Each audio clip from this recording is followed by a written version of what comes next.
সকালবেলায় স্বাস্থ্যকর খাবার খাওয়ার জন্য এই রেসিপিটা বেস্ট।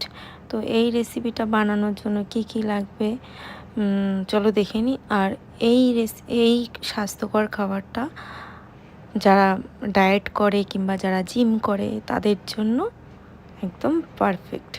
তো চলো আমরা দেখে নিই এই রেসিপিটা করতে কি কি লাগে।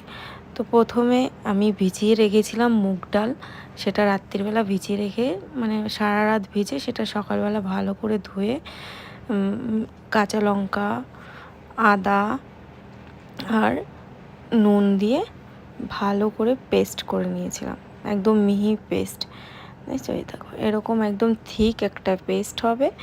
এবং তার সাথে দেব নানা রকমের সবজি। আমি দিয়েছিলাম মটরশুঁটি, ক্যাপসিকাম, গাজর, আর তার সাথে দিয়েছিলাম 2 চামচ বেসন।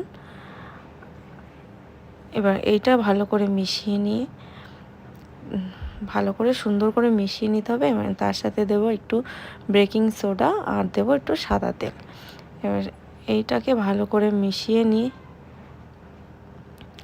যখন ব্যাটারটা ফ্লাফি হয়ে যাবে, তারপরে এটা এই যে একটা ফ্রাইং প্যান নিয়েছি, তাতে সামান্য একটু সাদা তেল এবং একটু সাদা তিল দিয়ে তারপরে এই যে অল্প অল্প করে ব্যাটার দিয়ে আর একদম লো টু মিডিয়াম আছে ঢেকে ঢেকে ভেজে নিচ্ছি। দেখো কি সুন্দর, মানে কম তেলে স্বাস্থ্যকর খাবার খেতে গেলে এটা একদম বেস্ট খাবার।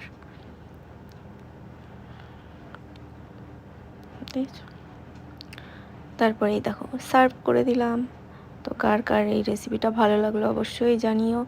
ভালো লাগলে লাইক কমেন্ট শেয়ার করে দিও। খাবারের আমি একটা নাম দিয়েছি, সেই নামটা আমি এখন বললাম না। তো তোমরা এই খাবারের কি কি নাম দিতে পারো সেটা অবশ্যই জানিয়ে দিও। ভালো লাগলে লাইক কমেন্ট শেয়ার করে দিও আর আমার চ্যানেলটা সাবস্ক্রাইব করে দিও। Tata bye.